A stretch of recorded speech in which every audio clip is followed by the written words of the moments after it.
அனைவருக்கும் வணக்கம். முப்படை உங்களை அன்புடன் வரவேற்கிறது. இன்றைக்கி நம்ம வந்தே பாரத் ஜிகே எக்ஸ்பிரஸில் என்ன பார்க்க போகிறோம் அப்படின்னு பார்த்தீங்கன்னா supreme court and high court பார்க்க போகிறோம். சுப்ரீம் கோர்ட் பார்த்தீங்கன்னா யூனியன் கவர்மெண்ட், அதாவது பார்ட் 5ல் பார்த்தீங்கன்னா ஜுடிஷியரி அப்படின்ற ஒரு இது இருக்கும், ஒரு டிபார்ட்மெண்ட்டு கீழே பார்த்தீங்கன்னா வரும். ஓகேங்களா? அதாவது பார்ட் 5 என்ன அப்படின்னா யூனியன் கவர்மெண்ட். இந்த யூனியன் கவர்மெண்ட்டை பார்த்தீங்கன்னா 3ஆக பிரிப்பாங்க. ஓகேங்களா? எக்ஸிக்யூட்டிவ், அதுக்கப்புறம் பார்த்தீங்கன்னா லெஜிஸ்லேச்சர், அதுக்கப்புறம் பார்த்தீங்கன்னா ஜுடிஷியரி. எக்ஸிக்யூட்டிவில் தான் பார்த்தீங்கன்னா president, vice president, prime minister, அப்புறம் council of ministers, attorney general அப்படின்ட்டுலாம் வருவாங்க. லெஜிஸ்லேச்சரில் யார் வருவாங்கன்னா பார்லிமெண்ட் கீழே லோக்சபா, ராஜ்யசபா வருவாங்க. ஜுடிஷியரி கீழே யார் வருவாங்க அப்படின்னு பார்த்தீங்கன்னா சுப்ரீம் கோர்ட். சுப்ரீம் கோர்ட்டு கீழே பார்த்தீங்கன்னா சுப்ரீம் கோர்ட் ஜட்ஜஸ் வருவாங்க. ஓகேங்களா? சுப்ரீம் கோர்ட் அப்படின்றது பார்ட் 5ல் பார்த்தீங்கன்னா இருக்குது. இதே ஹை கோர்ட் அப்படின்றது பார்த்தீங்கன்னா பார்ட் 6ல் பார்த்தீங்கன்னா இருக்குது. அது ஸ்டேட் கவர்மெண்ட்டு கீழே வரும். ஓகேங்களா? ஸ்டேட் கவர்மெண்ட்டையும் நீங்கள் பார்த்தீங்கன்னா 3ஆக பிரிக்கலாம். எக்ஸிக்யூட்டிவ், லெஜிஸ்லேச்சர், அதுக்கப்புறம் பார்த்தீங்கன்னா ஜுடிஷியரி. எக்ஸிக்யூட்டிவ் கீழே ஸ்டேட் கவர்மெண்ட்டில் யார் வருவாங்க அப்படின்னா கவர்னர் வருவாங்க. அப்புறம் பார்த்தீங்கன்னா சிஎம் வருவாங்க. அப்புறமா கவுன்சில் ஆஃப் மினிஸ்டர்ஸ் வருவாங்க. அதுக்கப்புறம் பார்த்தீங்கன்னா அட்வொகேட் ஜெனரல் ஆஃப் ஸ்டேட் அப்படின்னு பார்த்தீங்கன்னா வருவாங்க. லெஜிஸ்லேச்சர் கீழே பார்த்தீங்கன்னா லோவர், அதாவது MLA, member of legislative assembly, அப்புறமா எம்எல்சி அப்படின்னு சொல்லுவாங்க, member of legislative council. Member of legislative council பார்த்தீங்கன்னா ஒரு 6 ஸ்டேட்டில் மட்டும் தான் இருக்குது, அதை பார்த்துருப்போம். அதுக்கடுத்து ஜுடிஷியரி கீழே தான் பார்த்தீங்கன்னா என்ன வரும் அப்படின்னு பார்த்தீங்கன்னா ஹை கோர்ட். ஓகேங்களா? ஹை கோர்ட்டு கீழே பார்த்தீங்கன்னா சபார்டினேட் கோர்ட் வரும். சபார்டினேட் கோர்ட்டுக்கு அடுத்து பார்த்தீங்கன்னா வரக்கூடியது பார்த்தீங்கன்னா டிஸ்ட்ரிக்ட் கோர்ட்ஸ் பார்த்தீங்கன்னா வரும். ஓகேங்களா? இன்றைக்கி நம்ம சுப்ரீம் கோர்ட் அண்ட் ஹை கோர்ட்லேருந்து பார்த்தீங்கன்னா 20 கொஸ்டின்ஸ் பார்க்க போகிறோம். ஓகேங்களா? அதில் ஃபஸ்ட்டு கொஸ்டின் என்னன்னு பாருங்களேன். The supreme court consist of a chief justice and dash. ஓகேங்களா? அதாவது உச்சநீதிமன்றம் ஒரு தலைமை நீதிபதி மற்றும் எத்தனை நீதிபதிகளை கொண்டுள்ளது அப்படின்னு பார்த்தோன்னா கேட்டிருக்கிறாங்க. ஓகேங்களா? இந்தியாவில் உச்சநீதிமன்றம் எப்போ வந்தது அப்படின்னு பார்த்தீங்கன்னா ரெகுலேட்டிங் ஆக்ட் 1773, ஒழுங்குமுறை சட்டம் 1773 படி கொல்கத்தாவில் பார்த்தீங்கன்னா உச்சநீதிமன்றம் இந்தியாவில் ஆங்கிலேயருடைய காலத்தில் பார்த்தீங்கன்னா ஏற்படுத்தப்பட்டது. அதனுடைய முதல் உச்சநீதிமன்ற தலைமை நீதிபதியாக இருந்தவர் யார் அப்படின்னு பார்த்தீங்கன்னா சர் எலிஜா இம்பே என்ற ஆங்கிலேயர் பார்த்தீங்கன்னா இருந்தார். ஓகேங்களா?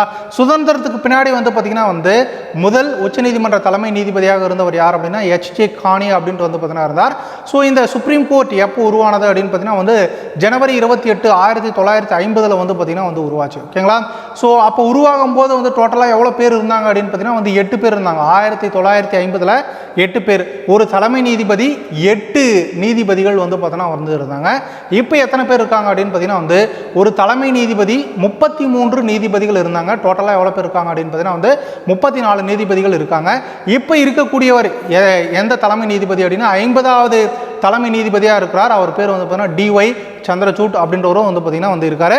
இந்த D.Y. சந்திரசூட்டுடைய அப்பாவும் பார்த்தீங்க அப்படின்னா தலைமை நீதிபதி தான். அவர் எத்தனாவது உச்சநீதிமன்ற தலைமை நீதிபதி அப்படின்றத கீழே என்ன பண்ணுங்க அப்படின்னா கமெண்ட் பண்ணுங்க. ஓகேவா? அப்போது எத்தனை பேர் இருக்காங்க? ஒரு ஜட்ஜு, ஒரு சீஃப் ஜஸ்டிஸ் ப்ளஸ் பார்த்தீங்கன்னா 33 ஜட்ஜஸ். ஓகேங்களா? Supreme court judges. ஓகேவா? அப்போ இங்கே 1 ஆல்ரெடி கொடுத்துட்டாங்க, சீஃப் ஜஸ்டிஸ் யாருன்னு கொடுத்துட்டாங்க. மீதி எத்தனை இருக்குது அப்படின்னா 33 நீதிபதிகள் இருக்காங்க. ஓகேங்களா? ஈக்குவல் டு எவ்வளோ டோட்டலாக 34 அப்படின்னு சொல்லுவாங்க. அப்போ ஃபர்ஸ்ட் கொஸ்டின் ஆன்சர் பார்த்தீங்கன்னா சி 33 நீதிபதிகள். நெக்ஸ்ட் ரெண்டாவது கொஸ்டின் பாருங்கள். The current sanctioned strength of judges of supreme court of India is dash.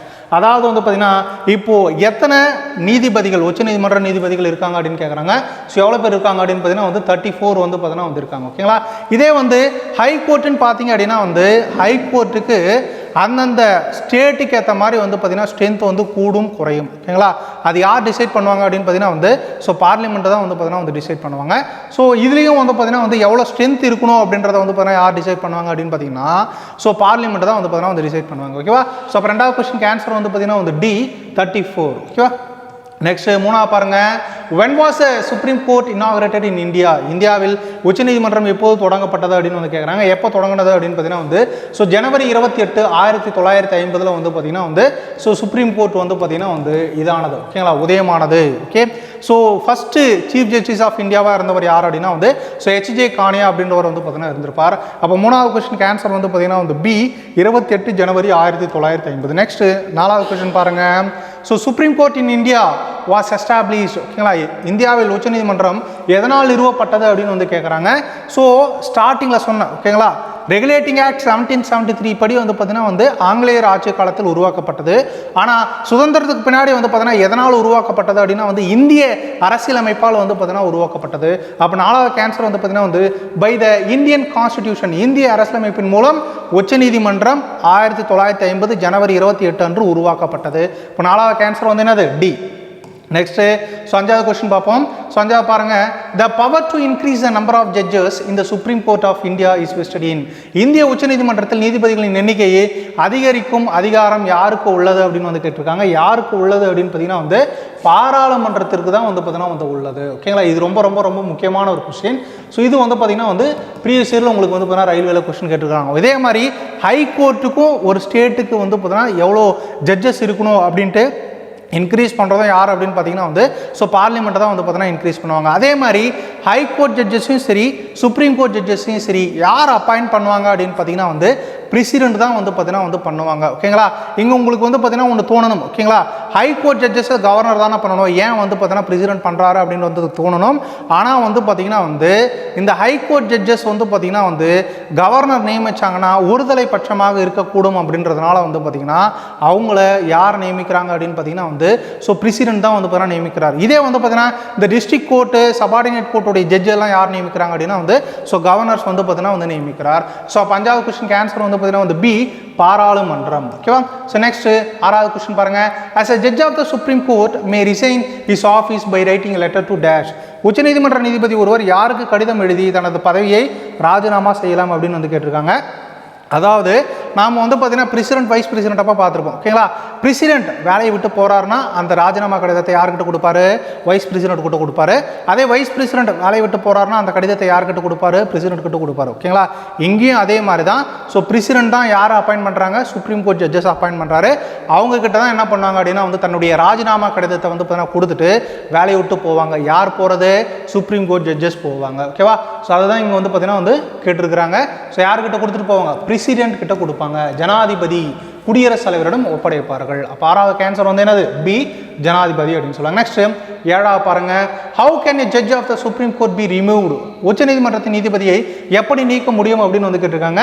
So அதாவது வந்து பார்த்தீங்கன்னா ஒருத்தர் தப்பு பண்ணிட்டார், ஒரு சுப்ரீம் கோர்ட்டுடைய நீதிபதி தப்பு பண்ணிட்டாருன்னா அவரை ரிமூவ் பண்ணணும், அதாவது பதவியை வந்து பார்த்தீங்கன்னா வந்து நீக்கணும். ஓகேவா. ஸோ எதன் அடிப்படையில் நீக்குவாங்க அப்படின்னா வந்து பாராளுமன்றம் தான் நீக்குவாங்க. பாராளுமன்றம் ஒப்புதலுடன் குடியரசுத் தலைவர் வந்து பார்த்தீங்கன்னா அவர் என்ன பண்ணுவாங்க அப்படின்னு பார்த்தீங்கன்னா வந்து நீக்குவாங்க. So by the president on the recommendation of the parliament. ஓகேங்களா, ஜனாதிபதியால் பாராளுமன்றத்தின் பரிந்துரையின் பேரில் வந்து என்ன பண்ணுவாங்கன்னா சுப்ரீம் கோர்ட் ஜட்ஜஸை என்ன பண்ணுவாங்க அப்படின்னா வந்து நீக்குவாங்க, பதவியிலிருந்து நீக்குவாங்க. அப்போ 7வது கேன்சர் வந்து பார்த்தீங்கன்னா வந்து ஸோ டி. நெக்ஸ்ட் 8வது பாருங்க, the age of retirement in the supreme court is dash. ஓகேங்களா, அதாவது வந்து பார்த்தீங்கன்னா வந்து சுப்ரீம் கோர்ட்டினுடைய ஜட்ஜ் ஆகிறதுக்கு வந்து பார்த்தீங்கன்னா குறைந்தபட்ச வயதை வந்து பார்த்தீங்கன்னா நிர்ணயிக்கலை. ஓகேங்களா, ஸோ எப்படி நினைப்பாங்க அப்படின்னு பார்த்தீங்கன்னா வந்து எமினன்ட் பர்சனாக இருந்தால் வந்து பார்த்தீங்கன்னா வந்து ஸோ அதுதான் வந்து பார்த்தீங்கன்னா ஒரு குவாலிஃபிகேஷனாக இருக்குது.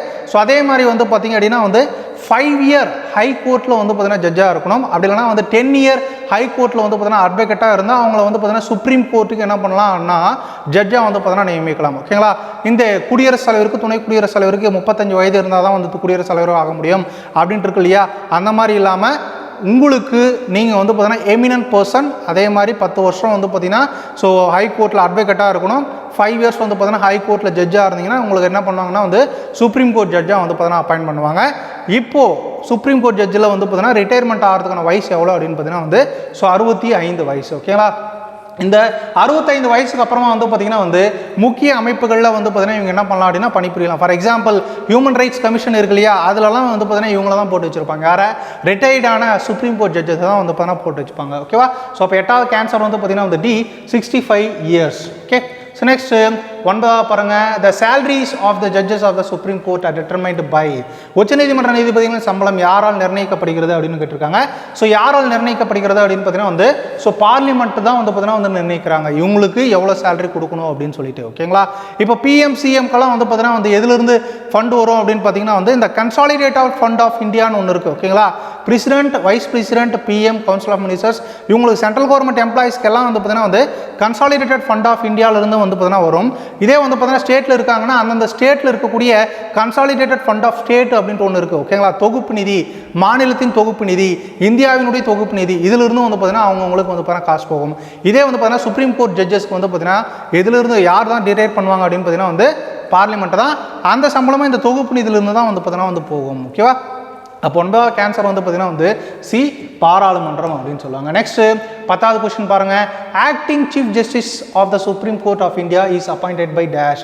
இந்திய உச்சநீதிமன்றத்தின் தற்காலிக தலைமை நீதிபதி யாரால் நியமிக்கப்படுகிறார்? ஸோ இந்த ஆக்டிங் சீஃப் ஜஸ்டிஸ் எப்போ வருவாங்க அப்படின்னு பார்த்தீங்கன்னா வந்து உச்சநீதிமன்ற தலைமை நீதிபதி பதவியிடம் காலியாக இருக்கும்போது வந்து பார்த்தீங்கன்னா வந்து டெம்பரரியாக போடுவாங்க. அதுதான் வந்து பார்த்தீங்கன்னா வந்து ஆக்டிங் சீஃப் ஜஸ்டிஸ் அப்படின்னு வந்து சொல்லுவாங்க. அவங்களையும் யார் தான் நியமிக்கிறாங்க அப்படின்னு பார்த்தீங்கன்னா வந்து ஸோ பிரசிடென்ட் தான் வந்து பார்த்தீங்கன்னா வந்து நியமிப்பார். அப்போ 10வது கேன்சர் வந்து பார்த்தீங்கன்னா வந்து ஸோ சி, ஜனாதிபதி. அதே மாதிரி இந்த பிரசிடென்ட் பாயிண்ட்லேயே வந்து பார்த்தீங்கன்னா ஒன்று சொல்லியிருப்போம் ஓகேங்களா. பிரசிடென்ட்டுக்கு பதவி பிரமாணம் செய்து வைப்போம் யார் அப்படின்னு பார்த்தீங்கன்னா வந்து உச்சநீதிமன்ற தலைமை நீதிபதி தான் வந்து பார்த்தீங்கன்னா பதவி பிரமாணம் செய்து வைப்பார். ஓகேவா. அதே மாதிரி வந்து பார்த்தீங்கன்னா வந்து பிரசிடென்ட், வைஸ் பிரசிடென்ட் இல்லாத போது வந்து பார்த்தீங்கன்னா வந்து பிரசிடென்ட் ஆக்ட் ஆகிறவர் யார் அப்படின்னு பார்த்தீங்கன்னா வந்து இந்த உச்சநீதிமன்ற தலைமை நீதிபதி தான் வந்து பார்த்தீங்கன்னா ஆக்ட் ஆவார். அந்த மாதிரி ஒரு இன்சிடென்ட் 1969 நடந்திருக்கு.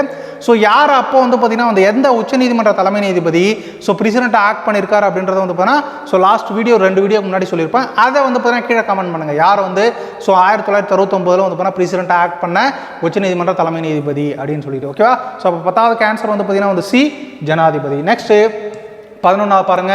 த judges of supreme court of India are appointed by the president. யாருடைய ரெக்கமெண்டேஷன்லாம் வந்து பார்த்தீங்கன்னா வந்து ஸோ சுப்ரீம் கோர்ட் ஜட்ஜஸை வந்து பார்த்தீங்கன்னா பிரசிடென்ட் அப்பாயின்ட் பண்ணுறாரு. இந்திய உச்சநீதிமன்ற நீதிபதிகள் குடியரசுத் தலைவர் யார் ஆலோசனையில் நியமிக்கப்படுகிறார் அப்படின்னு வந்து கேட்டிருக்காங்க. யாருடைய ஆலோசனையின் பேர் அப்படின்னு பார்த்தீங்கன்னா வந்து so in consultation with the chief justice of the supreme court ஓகேங்களா. ஸோ அதாவது வந்து பார்த்தீங்கன்னா அந்த உச்சநீதிமன்ற தலைமை நீதிபதியுடன் ஆலோசனைப்படி தான் வந்து இவங்களை நியமிக்கிறாங்க. இதுக்கு வந்து பார்த்தீங்கன்னா ஒரு இந்த சிஸ்டத்துக்கு ஒரு பேர் வந்து பார்த்தீங்கன்னா இருக்குது, கொலிஜியம் சிஸ்டம் அப்படின்னு வந்து பார்த்தீங்கன்னா சொல்லுவாங்க. இந்த கொலிஜியம் சிஸ்டம் 1993 வந்து பார்த்தீங்கன்னா இந்தியாவில் இருக்கிறது. அந்த கொலிஜியம் சிஸ்டத்தில் மொத்தம் வந்து 5 ஜட்ஜஸ் வந்து பார்த்தீங்கன்னா இருப்பாங்க. Senior judges, supreme court judges வந்து பார்த்தீங்கன்னா இருப்பாங்க. அந்த 5 சீனியர் சுப்ரீம் கோர்ட் ஜட்ஜஸில் ஒருத்தர் யாராக இருப்பாங்க அப்படின்னு பார்த்தீங்கன்னா வந்து சீஃப் ஜஸ்டிஸ் ஆஃப் இந்தியாவாக இருப்பாங்க ஓகேங்களா. அந்த 5 பேர் தான் வந்து பார்த்தீங்கன்னா வந்து ஒரு சுப்ரீம் கோர்ட் ஜட்ஜை வந்து என்ன பண்ணுறாங்கன்னா வந்து ஸோ தேர்ந்தெடுக்கிறாங்க ஓகேவா.